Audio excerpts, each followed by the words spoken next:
Have you ever seen a favorite scene in a movie that you love with the soundtrack edited out?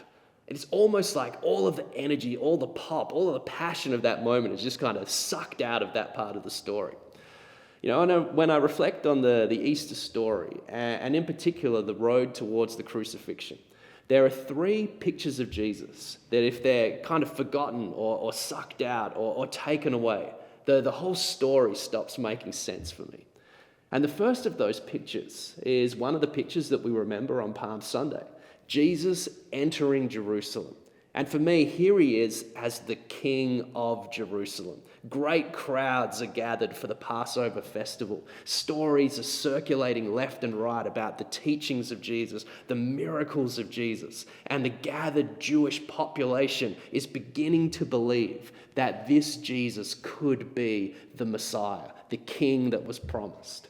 And so as Jesus enters Jerusalem in the midst of the Passover festival, they're declaring that he is the King. They cry out, "Hosanna, blessed is the King." They hold palm fronds and lay them down on the path for Jesus to travel over. Those palms symbolic of kingship and Jewish nationalism.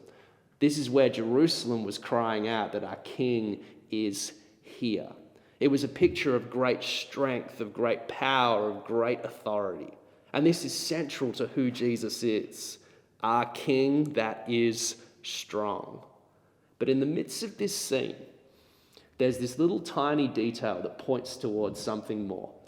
He doesn't arrive on a mighty war horse or pulled by a chariot. He arrives on a colt, a little donkey, a symbol of simplicity, of humility, and of servanthood. Nothing about the image of Jesus in that moment matched everything that was going on around him. And there's a reason for that. Because not only is Jesus the strong King of Jerusalem, he is also the servant of Passover. And this is the second picture for me that's so critical when I come to experience the story of Easter and the crucifixion. That Jesus gathers with his disciples around a table to share in the Passover meal. The meal that was symbolic of remembering God's provision in the days of Moses now being recontextualized into God's provision in the giving of his son Jesus. And at a meal like this, a special meal, the guests would wash their hands in preparation to eat together. But they would also wash their feet. And the task of foot washing at a moment like this would often be assigned to a servant that was present. Or in the case of a family, it might be the least in that family, maybe the youngest.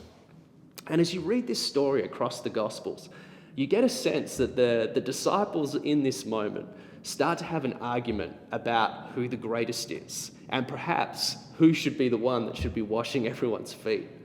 And in the midst of that argument, the King of Jerusalem, knowing full well who he is, knowing that he came from God, that he is returning to God, that he is the Son of God, one with God, this is what he does with his incredible strength and power.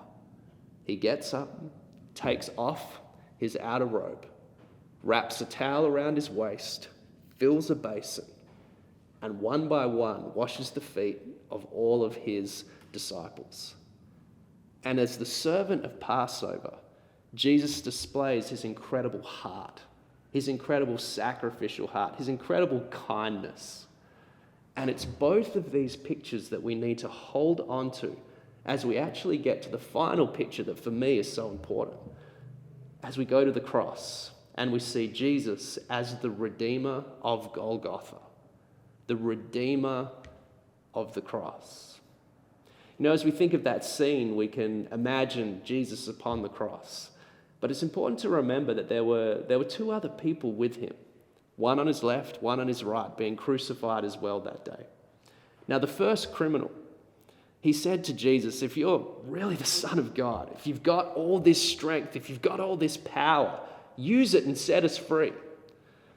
But you kind of sense in his tone that there was a mocking energy to what he was saying. He didn't really believe that Jesus could do that. And if he could do that, why wasn't he setting them free from that situation?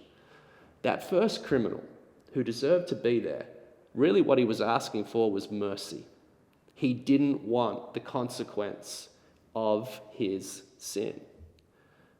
Then the second criminal, he begins speaking as well, responding to the tone of the first. He says, don't you have any reverence for what's going on here? And it becomes clear that the second criminal believes who Jesus is. And he says, we deserve to be here. Jesus doesn't. He is blameless. We deserve the cross. Jesus does not.